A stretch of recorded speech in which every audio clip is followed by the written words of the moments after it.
Bismillahirrahmanirrahim. Assalamualaikum warahmatullahi wabarakatuh. Saya Umi Nur Habibah dari kelompok 1 ingin menjelaskan tentang salah satu tanaman hias yang bernama hanjuang hijau variegata. Nah, ini dia gambarnya. Familiar bukan? Mengenal tanaman hanjuang hijau. Indonesia merupakan tempat tumbuh flora dan fauna. Flora yang tumbuh juga biasa digunakan sebagai obat, salah satunya yaitu hanjuang hijau. Di Indonesia, tanaman ini biasa disebut dengan andong. Tanaman ini merupakan tumbuhan monokotil yang sering dijumpai di taman sebagai tanaman hias. Andong atau hanjuang memiliki bahasa Latin yaitu Cordyceps fruticosa yang merupakan divisi Magnoliopsida yang memiliki kelas Liliopsida dan ordo Liliales, famili Agavaceae, genus Bambusa, dan merupakan spesies dari Cordyceps fruticosa. Tumbuhan ini merupakan tumbuhan perdu bercabang. Ketinggiannya bisa mencapai 4 meter. Bisa ditanam dalam pot, di halaman, atau sebagai tanaman pagar atau pembatas blok kepemilikan lahan. Daun hanjuang kadang dipakai sebagai pembungkus makanan karena mempunyai kemampuan antibakterial. Hanjuang ada yang merah dan ada yang hijau. Hanjuang memiliki manfaat, yaitu sifat antibakterial, antikoagulan, dan antiproliferatif yang sangat setara dengan kandungan anti kanker, sehingga sangat cocok untuk mengobati disentri, wasir, radang gusi, dan batuk berdarah, serta mampu memperlancar haid. Tanaman hanjuang juga dipercaya bisa menjauhkan masyarakat dari berbagai bahaya. Dalam naskah Sunda kuno Sang Hyang Sasana tertulis bahwa bencana di dunia merupakan sebuah derita yang digambarkan dengan kota yang terbakar, gagal panen, munculnya wabah penyakit, kekeringan panjang, gagal panen, hingga semua hewan mati.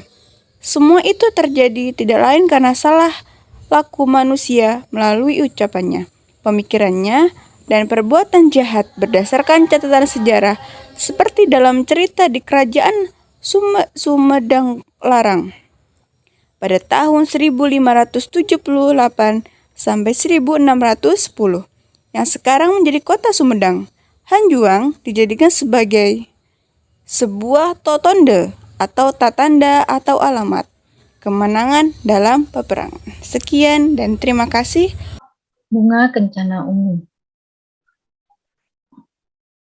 Definisinya, kencana ungu atau nama latinnya adalah R. tuberosa atau pletekan dalam bahasa daerah merupakan tumbuhan dari genus Reulia, berasal dari Amerika tropis dan ternaturalisasi di Asia Tenggara, salah satunya di Indonesia. Tumbuhan kencana ungu di Indonesia, terutama di Pulau Jawa, tumbuh subur sebagai tanaman liar yang tumbuh subur pada ketinggian mulai dari 150 meter di atas permukaan laut. Tangkai daunnya memiliki panjang 2 cm, bunganya berwarna ungu mencolok dengan panjang 5 sampai 5,5 cm. Tumbuhan ini biasanya ditemukan di tempat lembab dan teduh dengan masa pertumbuhan yang cepat, sehingga mudah dibudidayakan. Kandungan senyawa. Senyawa metabolit sekunder seperti alkaloid, flavonoid, triterpenoid, steroid, dan saponin terkandung dalam tanaman kencana ungu. Ekstrak tumbuhan daun kencana ungu memiliki aktivitas antidiabetik. Selain itu, ekstraknya juga berpotensi sebagai inhibitor enzim amilase pada penderita diabetes. Senyawa metabolit sekunder pada daun kencana ungu menunjukkan aktivitas anti jamur Candida albicans. Potensi senyawa metabolit sekunder daun kencana ungu sebagai antidiabetik, dan anti jamur menjadi dasar dilakukannya uji untuk mengetahui aktivitas antibakteri pada daun kencana ungu.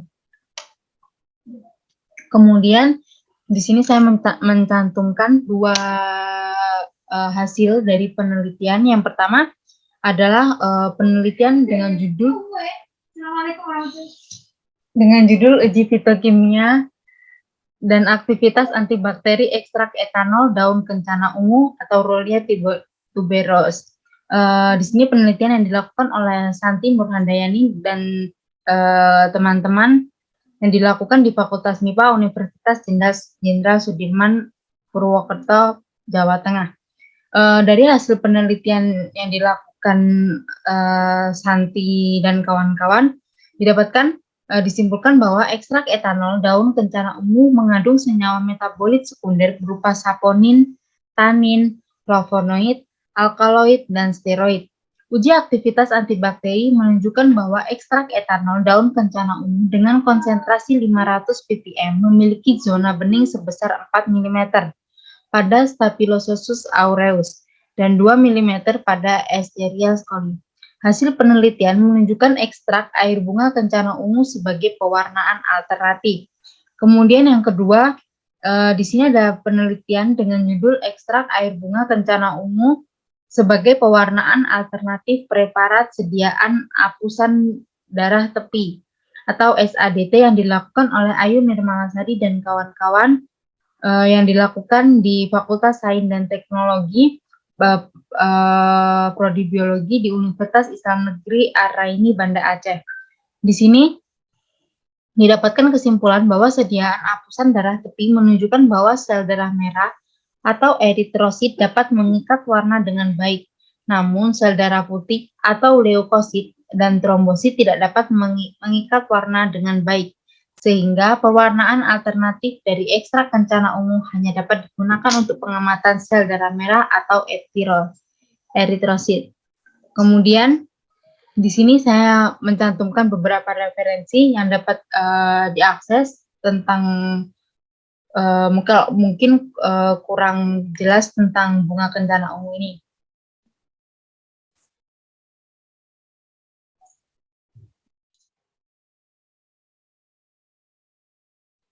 Assalamualaikum warahmatullahi wabarakatuh. Perkenalkan, nama saya Nidayanti. Di sini saya akan menjelaskan salah satu tanaman yang ada di lingkungan Universitas Islam Negeri Maulana Malik Ibrahim Malang. Jenis tanaman yang akan dibahas yaitu Plumbago auriculatram.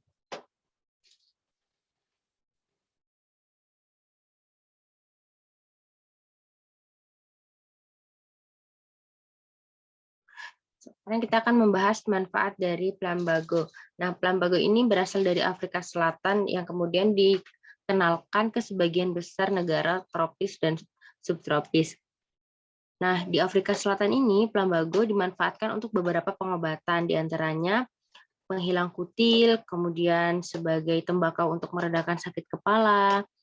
Selain itu juga bisa untuk penyembuhan patah tulang, untuk mempercepat proses penyembuhannya, kemudian untuk penahan darah. Selanjutnya, pada tanaman ini juga ditemukan banyak metabolit sekunder. Nah, diantaranya seperti plambagin dan asam plamitat. Nah, cara-cara pengobatan tersebut tidak bisa dilakukan oleh orang biasa dalam artian sembarangan. Mengapa? Karena tercatat kematian akibat iritasi yang disebabkan oleh area yang digosok terlalu luas. Jadi bisa menyebabkan kematian. Selanjutnya, klasifikasi dari tanamannya yaitu nama populernya biasa kita kenal sebagai Plumbago atau the Cape Lordworth atau Blue Plumbago. Nama latinnya Plumbago auriculatram. Kemudian dari keluarga atau famili Plumbagianaceae memiliki nomor kromosom 14,16. Nama lainnya bisa dikenal juga sebagai Plumbago capensis yang berasal dari tadi Afrika Selatan ya. Kemudian letak tanaman. Biasanya kita bisa gunakan sebagai pengisi taman atau pagar hidup. Kemudian tipe tanamannya tanaman hias semak. Selanjutnya proses perbanyakannya bisa dengan stek dan biji ya, melalui bijinya. Media tanamnya bisa di tanah kebun. Perlakuan khususnya untuk mencegah perkembangan yang sangat luas, maka dilakukan pemangkasan serta pemupukan agar tetap terlihat sehat tanamannya. Kemudian ciri-ciri dan identifikasi tanaman. Yang pertama, habitus tanaman, bentuk pertumbuhan semak perdu atau semak skanden. Jadi biasa kita kenal semi memanjat. Mampu tumbuh setinggi 1-3 meter dengan penyebaran 2-3 meter. Jadi tingginya 1-3 meter, sedangkan melebarnya ke samping 2-3 meter. Nah, dari daunnya kita bisa mengidentifikasi seperti bulat telur, kemudian pinggirannya melengkung dengan diameter 10-25 mm. Bentuknya tipis, berwarna hijau muda, kemudian sumbu daun bersayap dengan pelengkap terbentuk telinga di pangkal setiap daun. Nah, ciri menonjol lainnya yaitu pertumbuhan ketiak daun yang melimpah menghasilkan banyak daun dengan berbagai ukuran yang ditemukan di seluruh tanaman tersebut. Jadi bunganya ini tumbuh dari ketiak daunnya. Ini bentuk percabangannya ya. Selanjutnya kandungan senyawa. Kandungan senyawa yang ada pada Plumbago yaitu naptoquinone plambagin atau 2-metil junglon. Nah, kita biasa dengar 2-metilnya, sedangkan junglonnya ini memiliki rumus molekul C10H6O3 untuk mengetahuinya ya. Kemudian terdapat berbagai aktivitas farmakologis yaitu antimikroba, anti kanker, kardiotonik, dan antifertilitas. Selanjutnya memiliki sifat insektisida sebagai antividin dan sebagai inhibitor molting. Plambagin juga merupakan pigmen kuning yang terjadi dalam bentuk gabungan tidak berwarna di tanaman. Nah, dalam perlakuan asam, plambagin mengandung protein anti jamur yang dapat menghambat perkecambahan spora di Macropina passeolina. Nah, ada pertanyaan nih, apakah plambagin bisa dijadikan indikator asam basa? Atau bunga tadi, bunga Plumbago? Berdasarkan sumber yang saya baca, belum ada keterangan yang menjelaskan bahwasannya bunga Plumbago bisa dijadikan indikator asam basa. Jadi, dengan demikian bisa kita simpulkan bahwa bunga Plumbago tidak bisa dijadikan indikator asam basa. Bunga Plumbago ini memiliki warna biru pucat seperti yang pada di gambar ini. Warnanya pucat, agak putih, tapi sedikit biru. Nah, untuk sumber, teman-teman bisa mengakses sumber ini untuk mengetahui materi yang saya terangkan tadi. Kemudian yaitu selanjutnya lengkuas merah.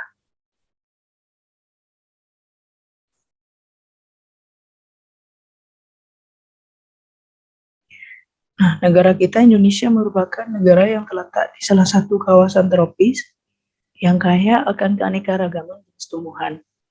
Berbagai tumbuhan ini bisa dimanfaatkan sebagai sumber ramuan obat tradisional.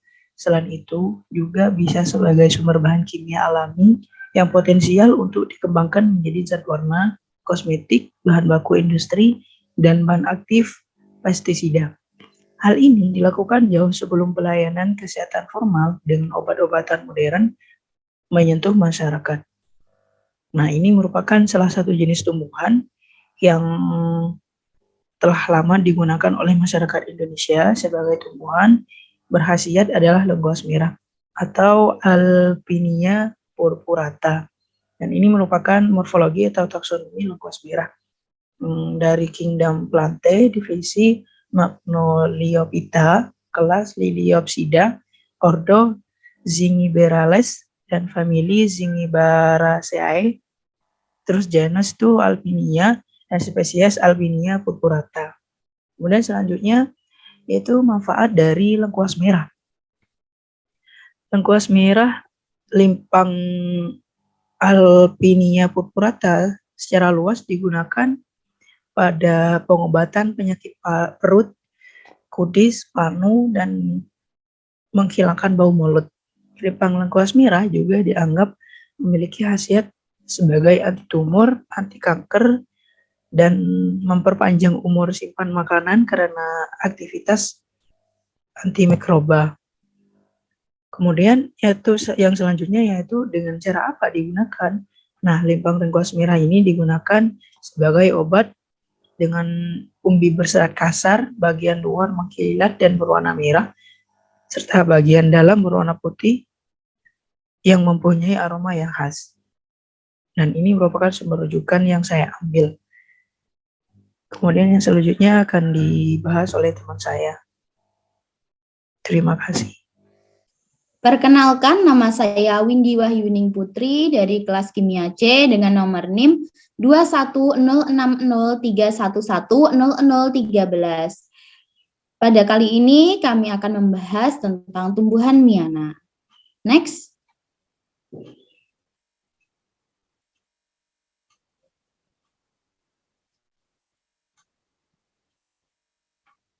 Gambar di samping adalah gambar dari tumbuhan miana yang memiliki nama Latin Coleus scrutellarides dan memiliki beberapa nama lokal. Di daerah Batak, tumbuhan miana disebut dengan tumbuhan sigresing, sedangkan di daerah Palembang disebut dengan tanaman adong-adong. Di daerah Sunda disebut dengan nama jawek kotok, dan di daerah Jawa Tengah memiliki nama iler, sedangkan di daerah Bugis memiliki nama ati-ati, dan di Minahasa memiliki nama sarewung. Next.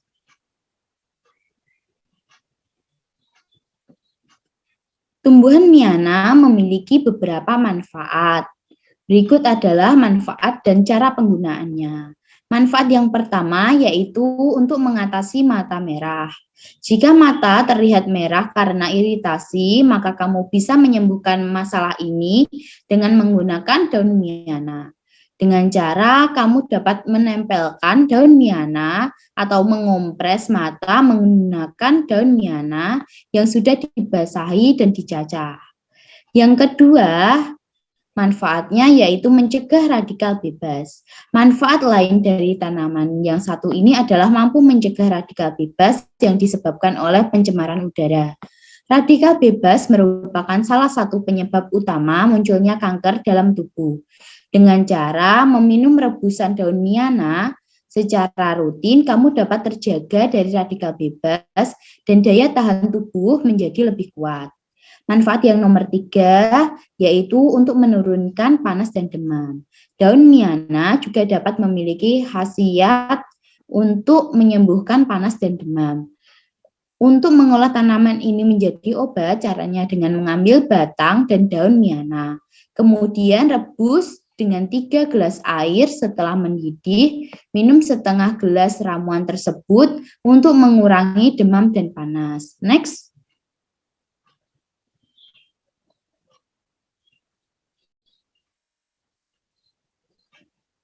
Manfaat yang keempat yaitu untuk mengatasi wasir. Manfaat daun miana lainnya ialah mengatasi penyakit wasir dan ambeien yang sering dialami banyak orang. Caranya yaitu dengan membersihkan dan merebus 20 lembar daun miana, kemudian diminum rebusan tersebut untuk mengatasi wasir. Yang kelima, manfaatnya adalah untuk membantu mengobati bisul. Tanaman ini juga dapat mengobati bisul dan mengurangi gejala bisul dengan cara memanaskan daun miana di atas api. Jaga daun tersebut agar tidak gosong. Dan tempelkan daun tersebut di area yang terkena bisul. Lakukan hal tersebut hingga bisul sembuh dan mengering. Manfaat nomor 6 yaitu untuk mengatasi gejala batuk, berdahak, dan asma. Daun miana juga disebut ampuh untuk meredahkan batuk, berdahak, dan asma. Dengan cara meminum rebusan daun miana secara rutin dapat mengeluarkan lendir yang melekat di kerongkongan dan mengobati batuk berdahak. Next.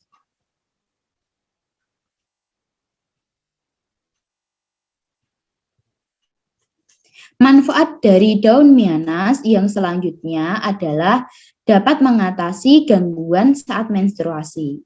Jika kamu mengalami rasa sakit ketika menstruasi atau haid,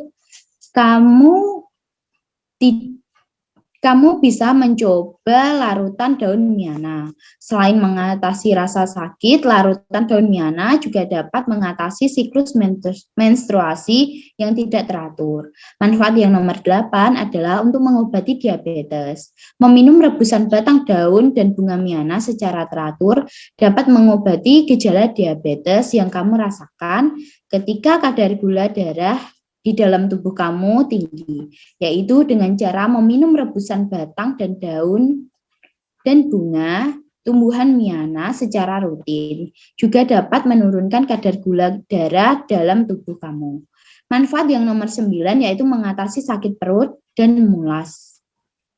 Manfaat daun miana lain yaitu yang bisa kamu rasakan yaitu mampu mengobati rasa mulas dan sakit perut dengan cara merebus daun miana dan dicampurkan dengan madu agar tidak terlalu pahit, lalu diminum. Next. Daun miana dapat dijadikan sebagai indikator asam basa. Daun miana dapat dijadikan sumber pigmen alami yaitu antosianin. Antosianin daun miana terekspresi dalam warna ungu. Menurut Andreas, hampir semua tumbuhan yang menghasilkan warna dapat digunakan sebagai indikator asam basa karena dapat berubah warna pada suasana asam dan basa. Walaupun kadang-kadang perubahan warna tersebut kurang jelas ataupun kurang mirip pada perubahan pH tertentu. Berdasarkan hasil penelitian bahwa daun miana dapat dijadikan indikator asam basa. Indikator daun miana saat diekstrak diteteskan ke dalam larutan A, yaitu larutan asam, akan menghasilkan warna oranye dengan pH 3,2. Selanjutnya, indikator ekstrak daun miana diteteskan ke dalam larutan B, yaitu larutan netral, menghasilkan warna kuning, kecoklatan dengan pH 7,2. Kemudian saat indikator ekstrak daun miana diteteskan ke dalam larutan C atau larutan basa, maka menghasilkan warna biru muda dengan pH 10,8. Next. Berikut adalah referensi yang saya gunakan dalam menggunakan PPT ini. Next.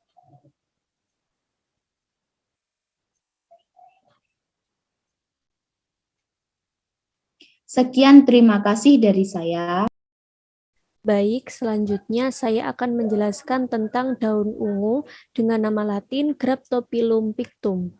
Sebelumnya, saya izin memperkenalkan diri terlebih dahulu. Perkenalkan, nama saya Zulfa Nafisatul Azizah dengan NIM 210603110020. Klasifikasi dari daun ungu yaitu divisi Spermatophyta, subdivisi Angiospermae, kelas Dicotyledonae, bangsa Solanales, suku Acanthaceae, marga Graptopilum, jenis Graptopilum pictum, nama umum daun ungu, nama daerah di Sumatera yaitu Pudin, tepatnya di daerah Simalur, Kemudian di Jawa yaitu daun ungu tepatnya di Jawa Tengah, Handelium tepatnya di Sunda, Karaton tepatnya di Madura. Kemudian di Bali disebut temen, di Maluku disebut kadi-kadi tepatnya di Ternate, dan dongo-dongo tepatnya di Tidore.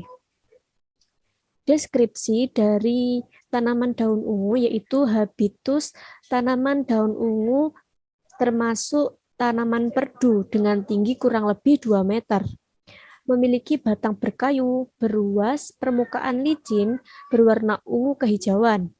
Daun-daun ungu tunggal, berhadapan, bulat telur, ujungnya runcing, pangkal meruncing, tepinya rata, memiliki pertulangan menyirip, permukaan atas mengkilat, dengan panjang 15 hingga 25 cm dan lebar 5 hingga 11 cm, ada yang berwarna ungu dan ada yang berwarna ungu tua. Kemudian daun ungu memiliki bunga majemuk yang berada di ujung batang, memiliki pangkal kelopak berlekatan, bagian ujung berbagi 5, berwarna ungu, benang sari 4 melekat pada mahkota bunga, tangkai sari berwarna ungu, kepala sari berwarna ungu kehitaman, putik berbentuk tabung, ujuk berajuk 5 dan berwarna ungu. Kemudian daun ungu memiliki akar tunggang yang berwarna coklat. Manfaat dari daun ungu yaitu yang pertama bisa digunakan sebagai obat wasir dan liver. Caranya yaitu dipakai atau diambil kurang lebih 20 gram daun segar. Kemudian direbus dengan 2 gelas air selama 25 menit. Setelah dingin kemudian disaring. Nah, hasil saringan ini dapat diminum sehari 2 kali sama banyak pagi dan sore hari. Selain digunakan sebagai obat wasir dan liver, air rebusan daun ungu ini juga dapat diminum untuk mengobati batu empedu. Selanjutnya, daun ungu dapat digunakan sebagai indikator alami karena daun ungu mengandung zat warna antosianin yang merupakan senyawa asam organik. Zat warna ini akan berubah menjadi pink jika berada dalam suasana asam, dan sebaliknya, dalam suasana basah akan menunjukkan warna hijau hingga biru.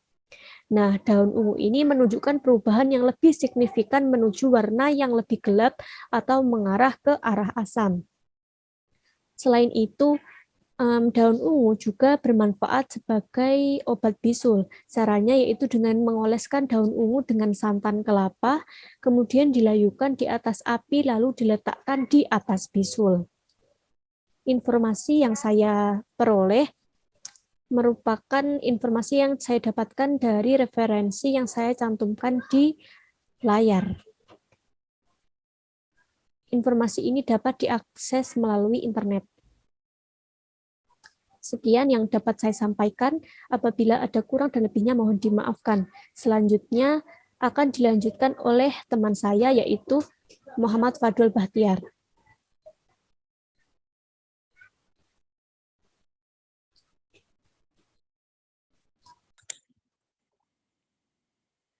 Baik, di sini saya akan melanjutkan penjelasan dengan saya Muhammad Fatul Bahtiar dengan NIM 2106031100030. Di sini saya akan menjelaskan tanaman Miana mangkok hijau dengan memiliki nama latin yaitu Iresin hersti aureo reticulata. Nah, sebelum itu kita harus berkenalan dengan tumbuhan Miana ini. Bunga Miana atau Coleus atau bunga iler merupakan salah satu jenis tanaman hias yang digandrungi oleh pecinta tanaman hias. Nah, tanaman ini merupakan tanaman semak yang memiliki warna yang mencolok dengan batang yang berair. Tanaman ini dapat tumbuh hingga 1,5 meter. Karena tanaman ini termasuk ke dalam tanaman semak, tanaman ini dapat tumbuh merumput dengan daun yang rimbun. Nah, untuk perawatan tanaman ini bisa dibilang sangat mudah dan simpel. Tanaman ini dapat ditanam pada media tanaman apapun dan ditanam juga. Cara perawatannya yaitu dengan siram tanaman ini sehari sekali untuk menjaga nutrisi tanaman tersebut. Kemudian jangan berikan air yang berlebihan maupun sedikit, dan jangan terlalu banyak air atau dapat menyebabkan tanaman itu menjadi busuk dan berjamur. Dan ketika terlalu sedikit memberikannya, yaitu akan menyebabkan tanaman layu dan kering. Nah, untuk penanamannya yaitu tanam tanaman di bawah sinar matahari jika tanaman sudah memiliki akar yang kuat. Nah, untuk mengenal lebih jauh dengan tanaman Miana ini, kita akan membahas nama lokal, nama latin familinya itu bagaimana. Nah, untuk nama lokal dari tanaman ini itu ada bayam-bayaman dan ada bedal ayam yang berasal dari Indonesia. Dan ketika di Inggris tanaman ini disebut dengan chicken gizzard plant. Nah, tanaman ini mempunyai nama latin Iresin herbsti aureo reticulata. Tanaman ini juga berasal dari famili Amarantaceae. Tipe tanaman ini adalah ground cover, bentuk tajuknya tidak ada, ketinggian lokasi tumbuh bisa di dataran tinggi maupun dataran rendah, kelembapannya sedang, terus penyinarannya semi naungan atau langsung, kebutuhan airnya semi intensif, warna bunganya tidak ada, warna daunnya hijau atau variegata, cara perbayakannya bisa dengan stek, kecepatan tumbuhnya cepat, fitur landscape, yaitu tanaman hias daun. Data-data ini didapat dari Pustaka Flora. Nah, apa sih fungsi dan manfaat dari tanaman ini? Yang pertama, bisa dijadikan sebagai antibakteri, yaitu dengan cara mengekstrak daun dan batang Iresin herbsti menggunakan etanol, aseton, disklorometana, dan petroleum ether. Cara ini didapat dari jurnal dari Savannah tahun 2012. Yang kedua, bisa dijadikan sebagai bahan antioksidan alami, yaitu dengan cara mengekstrak daun dari tanaman mangkok hijau. Nah, cara ini juga didapat dari jurnal dari Tirta tahun 2021. Nah, yang ketiga, ternyata tanaman ini tanaman mangkok hijau bisa dijadikan sebagai indikator alami.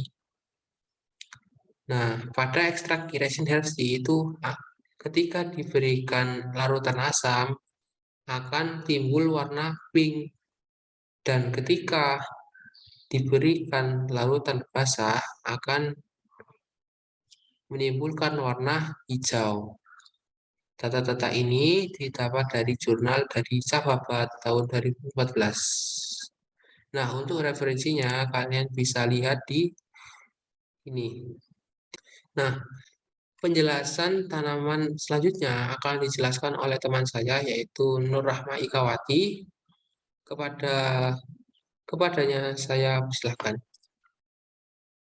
Selanjutnya dengan saya Nur Rahma Ikawati dengan NIM 2106031110086. Di sini saya akan membahas tentang tanaman bromelia. Tanaman bromelia adalah tanaman perintis yang telah ada di awal sejarah kehidupan manusia. Temuan fosil bromelia di Costa Rica membuktikan bahwa bromelia merupakan tanaman purba. Fosil tertua yaitu Certopilum bromelioides diperkirakan berumur sekitar 66 juta tahun sebelum Masehi.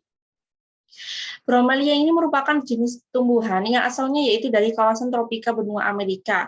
Salah satu ciri khas dari tanaman ini adalah dalam satu pohon daunnya terdiri dari berbagai macam warna, yaitu hijau, merah, dan kuning. Bromelia juga merupakan struktur penting bagi ekosistem karena berfungsi menyimpan air melalui bagian daunnya, yang bertujuan menyediakan komuniti mikrohabitat makhluk hidup. Berdasarkan habitat hidupnya, bromelia ini dibagi menjadi 3 macam. Yang pertama disebut terestrial apabila tumbuh di tanah, dan kedua yang disebut rupik atau sassika yang jika tumbuh di atas batu-batuan, dan yang terakhir disebut sebagai epiphytes, yaitu jika tumbuh pada tumbuhan lain. Nah, tanaman bromelia ini ada juga yang hidup hanya satu spesies di Afrika Selatan, yaitu Pitcairnea feliana. Untuk semua spesies itu berasal dari Amerika Selatan dan Amerika Utara. Klasifikasi tanaman bromelia. Nama latinnya yaitu Ananas cosmusus, nama lokalnya yaitu bromelia, nama lokal Indonesia, dan manfaatnya yaitu tanaman bromelia ini merupakan kelompok tumbuhan monokotil yang abadi dan menua secara lambat. Bromelia ini menjadi sumber makanan dan juga obat-obatan. Tanaman ini juga banyak dibudidayakan karena memiliki nilai ekonomi yang substansional. Keunikan dari warna-warna daunnya yaitu mampu dijadikan sebagai dekorasi. Selain itu, bagian bunganya dikenal mengandung pigmen antosianin, yaitu jenis tanaman bromelia ini bermacam-macam. Umumnya yang banyak digunakan yaitu 3 subfamili, Pitcairnioideum, Tillandsionidae, dan Bromeliaceae. Nah, bromelia ini menjadi sebutan keluarga tanaman. Salah satu jenis tanaman dari keluarga ini adalah bromeliad, yang terkenal dengan buahnya yang bisa dimakan. Nah, buah bromelia ini berbentuk seperti beri. Rasanya mirip buah nanas, namun tidak terlalu enak, serta jumlahnya tidak banyak pada setiap tanaman. Untuk manfaat lain dari bromelia yaitu digunakan sebagai serat tekstil, sebagai sumber makanan, obat-obatan, dan utamanya sebagai tanaman hias. Sebagai sumber makanan, spesies yang paling banyak digunakan adalah Ananas commusus dan Ananas sativus.